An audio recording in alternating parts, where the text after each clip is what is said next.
अस्सलामुअलैकुम, मैं हूं फयाज और आप देख रहे हैं मेरा यूट्यूब चैनल माहर व्लॉग। आज हमारे साथ एक मेरा दोस्त मौजूद है जो 10 साल से मलेशिया में मौजूद है, यहाँ पर काम कर रहा है। आज इससे पूछेंगे मलेशिया के मुतल्लिक, मलेशिया में काम के हालात कैसे हैं, जो लोग नए आ रहे हैं वो किस तरह आ रहे हैं, क्या उनको काम मिल रहा है या नहीं मिल रहा, विजिट वीज़े पर जो आ रहे हैं या कॉलिंग वीज़े पर जो आ रहे हैं, क्या उनको यहाँ पर काम मिल रहा है आसानी से या नहीं मिल रहा। पूछते हैं इससे। अस्सलाम वालेकुम। वालेकुम सलाम। क्या हाल है जनाब? ठीक ठाक, तुम सुनाओ। ठीक ठाक। पंजाबी चलेगा जनाब? हाँ पंजाबी। ठीक हो गया जी। कितने साल हो गए ना जनाब? 10 साल। आप देख रहे हैं माहर व्लॉग्स माहर फयाज के साथ।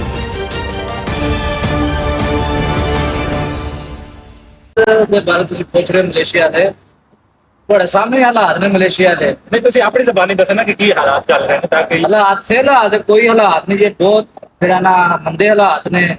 ਉਸ ਤੋਂ ਜਿਹੜਾ ਨਾ ਦੂਜੀ ਗੱਲ ਇਹ ਵੀ ਕਿ ਸਾਡੇ ਭਾਈ ਵੀ ਬਹੁਤ ਜ਼ਿਆਦਾ ਇੱਥੇ ਆ ਰਹੇ ਮਲੇਸ਼ੀਆ, ਕਿ ਜਿਹੜਾ ਨਾ ਏਜੰਟ ਜ਼ਰਾਤ ਦਾ ਪਤਾ ਨਹੀਂ ਕਿ ਕਿਉਂ ਉਹਨਾਂ ਨੂੰ ਜਿਹੜਾ ਨਾ ਇਹੋ ਜਿਹੇ ਖਾਬ ਆ ਰਹੇ ਨੇ ਕਿ ਤੁਸੀਂ ਉੱਥੇ ਜਾਓ, ਉਹ ਵੀ ਵੀਜ਼ੇ ਦਾ 5.5 ਤੋਂ 6 ਲੱਖ ਰੁਪਇਆ ਲੈ ਰਹੇ ਨੇ। ਉੱਥੇ ਜਾਓ ਤੇ 2.5 ਲੱਖ ਰੁਪਇਆ ਕਮਾਓ ਤੇ 2.5 ਲੱਖ ਰੁਪਇਆ ਤਾਂ ਤੁਸੀਂ ਕੀ ਕਰਨਾ ਹੈ? ਤੇ ਕਿਹੜਾ ਕੰਮ ਹੈ 2.5 ਲੱਖ ਰੁਪਇਆ? ਨਵੇਂ ਦੂਜੀ ਗੱਲ ਇਹ ਵੀ ਕਿ ਸਾਡੇ ਜ਼ਿਆਦਾ ਭਾਈਆਂ ਨੂੰ ਕੰਮ ਵੀ ਨਹੀਂ ਹੁੰਦਾ। ये गलत है। ਪੁੱਛ ਰਹੇ ਨਾ ਕੋਈ ਕੰਮ ਸਹਿਲ ਹੋ, ਅਸਾਂ ਤਾਂ ਬਾਹਰ ਹੀ ਜਾਣਾ ਨਾ। बाहर जाके बाहर कोई काम नहीं लेंदे। ਇੱਥੇ ਭਰਾਵਾ ਬਾਹਰ ਹੀ ਹੋਣਾ ਤੇ ਕੰਮ ਸਿੱਖਣਾ ਤੁਹਾਡੇ ਕੋਲ ਹੋਣਾ ਤੇ ਤੁਸੀਂ ਕਰਨਾ ਨਾ। ਨਹੀਂ ਤੇ ਉਹ ਇੱਥੇ ਕੀ ਆਂਦੇ ਨੇ ਮਲਾਈ ਚ ਸਾਫੀ ਮਾਰਨਾ ਜੇ। हाँ सब कुछ चला। ਹਾਊਸਕੀਪਿੰਗ ਕਰਨੀ ਜੇ। अच्छा ਤੇ ਹੁਣ ਕੰਮ ਦੀ ਕੀ ਸੂਰਤ ਹੈ? ਜੋ ਨया ਬੰਦਾ ਆ ਰਿਹਾ ਹੈ ਪਾਕਿस्तान ਤੋਂ ਵਿਜ਼ਿਟ ਵੀਜ਼ੇ ਤੇ ਆ ਰਿਹਾ ਹੈ ਜਾਂ ਕਾਲਿੰਗ ਵੀਜ਼ੇ ਤੇ ਆ ਰਿਹਾ ਹੈ, ਕੀ ਕਹਿਣਾ ਚਾਹੋਗੇ ਕਿ ਉਹਨਾਂ ਨੂੰ ਆਣਾ ਚਾਹੀਦਾ ਹੈ ਜਾਂ ਨਹੀਂ ਆਣਾ ਚਾਹੀਦਾ? ਕੰਮ ਦੀ ਕੀ ਸੂਰਤ ਹੈ? ਮਹੀਨਾ ਕਿੰਨਾ ਕਮਾ ਲੈਂਦਾ ਬੰਦਾ, ਨਵਾਂ ਬੰਦਾ ਕਿੰਨਾ ਕਮਾ ਲੈਂਦਾ ਹੈ? ਦੇਖੋ ਜੀ, ਕੰਮ ਦੇ ਇਸ ਟਾਈਮ ਬਹੁਤ ਭੈੜੇ ਹਾਲਾਤ, ਜ਼ਿਆਦਾ ਭੈੜੇ ਹਾਲਾਤ ਨੇ। ਤੁਸੀਂ ਖੁਦ ਜਾ ਕੇ ਵੇਖ ਲਓ, ਕਿਸੇ ਕਿਸੇ ਰੂਮ ਦੇ ਵਿੱਚ 8 ਤੋਂ 10 6 ਤੋਂ 5 ਲੜਕੇ ਜ਼ਰੂਰ ਰੂਮ ਦੇ ਵਿੱਚ ਬੈਠੇ ਨੇ। ਜੋ ਪੁਰਾਣੇ ਨਹੀਂ ਹੈ, ਨਵੇਂ ਲੋਕ ਜਿਹੜੇ ਆ ਰਹੇ ਨੇ। ਪਹਿਲੇ ਤਾਂ ਅਸੀਂ ਗਲਤੀ ਕਰਨੇ ਆ ਆਉਂਦੀ ਮਲੇਸ਼ੀਆ ਕਿਸੇ ਵਿਜ਼ਿਟ ਤੇ ਆ ਜਾਂਦੇ ਆ। ਅਗਰ ਖੁਦਾਰਾ ਅਗਰ ਆਉਣਾ ਵੀ ਜੇ ਨਾ ਮਲੇਸ਼ੀਆ ਤੇ ਕਿਸੇ ਕੰਪਨੀ ਦਾ ਵੀਜ਼ਾ ਲਵੋ, ਕੰਪਨੀ ਦਾ ਲਵੋ ਜਾਂ ਕਾਲਿੰਗ ਤੇ ਆਓ।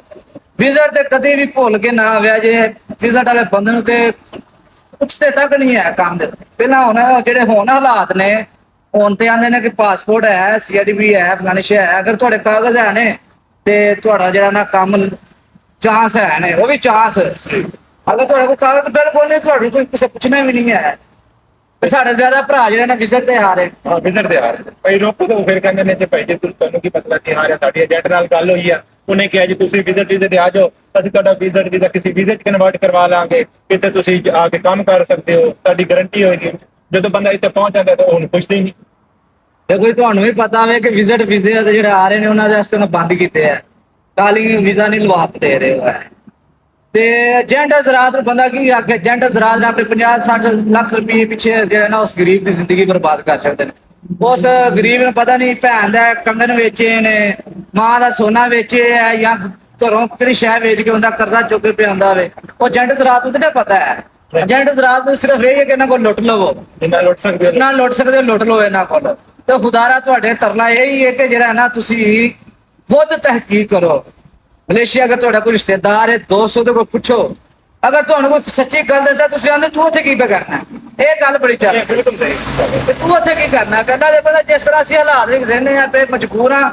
ਪਾਕਿਸਤਾਨ ਦੇ ਹਾਲਾਤ ਨੇ ਉਸ ਤਰ੍ਹਾਂ ਖਰਾਬ ਨਾ ਜ਼ਿਆਦਾ। ਚਲੋ ਅਸੀਂ ਪੁਰਾਣੇ 10 ਸਾਲ ਤੋਂ ਮੈਂ ਇੱਥੇ ਆ, ਚਲੋ ਸਾਨੂੰ ਥੋੜਾ ਬਹੁਤਾ ਕੰਮ ਲੱਭ ਜਾਂਦਾ ਵਾਕਫੀਅਤ ਹੈ। ਵਕਫੀਅਤ ਸਿਰ ਤੇ ਹਾਂ, ਤੇ ਅਗਰ ਮੈਂ ਆਖਾਂ ਕਿ ਮੈਂ ਆਪਣੇ 10-15 ਰਿਸ਼ਤੇਦਾਰ ਬੁਲਾ ਲਾਂ ਤੇ ਮੈਂ ਉਹਨਾਂ ਨੂੰ ਸੈਟਲ ਕਰਾਂ, ਉਹ ਬੜਾ ਮੁਸ਼ਕਲ ਹੋ ਗਿਆ ਇਸ ਟਾਈਮ। ਬਿਲਕੁਲ।